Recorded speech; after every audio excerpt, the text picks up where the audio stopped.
जय श्री हनुमान जी महाराज की जय सिया राम। साधु जी सीताराम। श्री सिया रामचंद्र भगवान के भगत वीर हनुमान जी महाराज। अभी हम आपको बताने जा रहे हैं, ज्येष्ठ का महीना चल रहा है और ज्येष्ठ महीने में 4 मंगलवार पड़ते हैं। इन चारों मंगलवार को बुढ़वा मंगलवार बोलते हैं। बुढ़वा मंगल का मतलब होता है कि पूरे साल में सबसे बड़े महीने में बड़ा मंगलवार है जो ये 4 मंगलवार हैं। इन चारों मंगलवारों को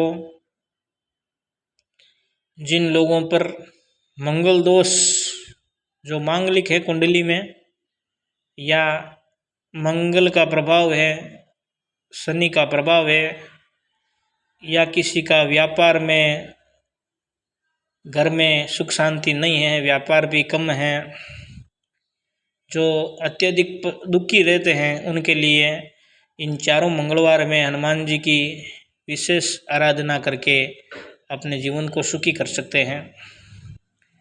सबसे पहले एक चौकी बनावें। किसी के पास पाट हो तो ठीक है, नहीं तो 3 ईंट रख के एक चौकी लगाओ। चौकी पर लाल वस्त्र धारण करो। लाल वस्त्र धारण करने के बाद में उस पर चावल का एक डेली बनाओ।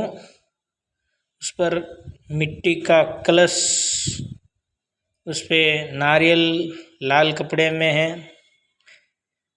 और लाल कपड़े पर श्री राम दरबार, राम जी, सीता, हनुमान जी बैठे हुए हैं, ये मूर्ति लगावें।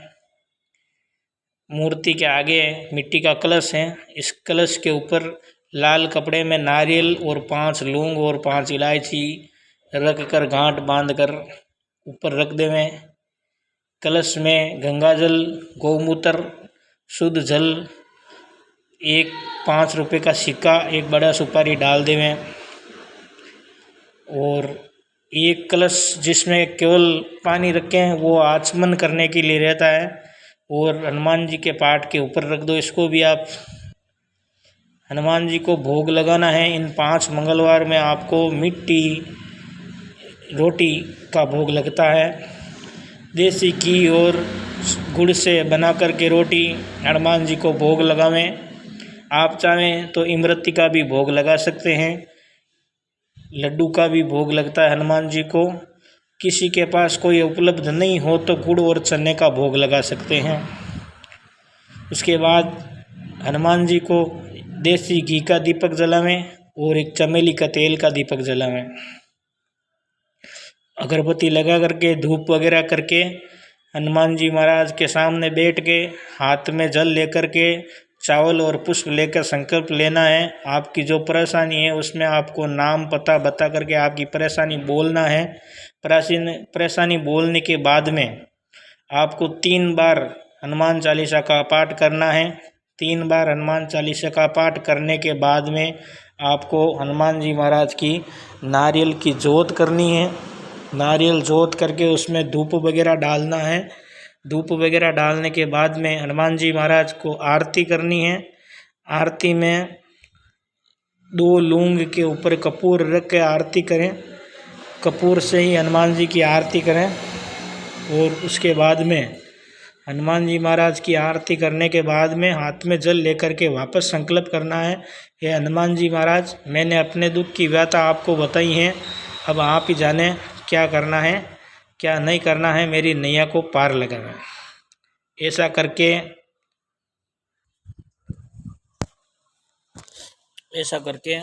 फिर आप हनुमान जी महाराज से हाथ जोड़कर माफ़ी मांगे कि हे भगवान, मेरे से जो भी गलती हुई है, पूजा में किसी प्रकार की कमी रह गई है तो मुझे माफ़ करें और मेरे कार्य को सिद्ध करें।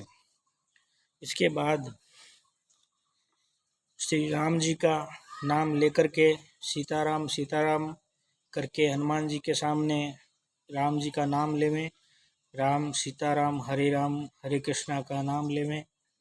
फिर हनुमान जी को बार बार हाथ जोड़कर प्रणाम करें। फिर हनुमान जी को चढ़ा हुआ प्रसाद चढ़ाया हुआ है वो सुबह अगर आप पूजा करते हो तो शाम को आप ले सकते हैं, और शाम को पूजा करें तो सुबह ले सकते हैं। इसी प्रकार एक कलश के बाजू में जो कलश रखते हैं पानी का, जिसमें हम आचमन करते हैं, वो पूजा करते समय उसको भर के रखें, और पूजा करने के बाद में सुबह पूजा करो तो शाम को आप उस जल को पी सकते हैं, और शाम को पूजा करो तो सुबह पी सकते हैं। और कोई भी बीमार है आपके घर में तो उसको भी आप जल पिला सकते हैं। जल पिलाने के बाद में कोई जल बचता है तो आप घर में छिटके दे लें। बोलिए हनुमान जी महाराज की जय। बुधवार, इस ज्येष्ठ महीने में बुधवार आते हैं। 28 तारीख को मंगलवार है, वो बुधवा मंगल। 28 तारीख को बुधवा मंगल पहला है, उसके बाद आएगा 4 तारीख को। 4 तारीख के आने के बाद में आएगा 10 तारीख को। 10 तारीख के आने के बाद में मंगलवार आता है 18 तारीख को। इन 4 बुधवार मंगल यानी बड़े मंगल को आप हनुमान जी की पूजा करें, आपको जीवन में होने वाली सब परेशानियों का समाधान होगा। और किसी को मंगल दोष हैं, जिसकी शादी में रुकावट बनी है, उस पर भी हनुमान जी की कृपा होगी और मंगल का साया खत्म होगा और उसकी शादी बन सकती है, शादी के योग बन सकते हैं। जिसके परिवार में कोई झगड़ा क्लेश रहता है, कोर्ट केस से जूझता हो, उनके केस वगैरह सब सुलह हो जाएंगे। बोलो हनुमान जी महाराज की जय।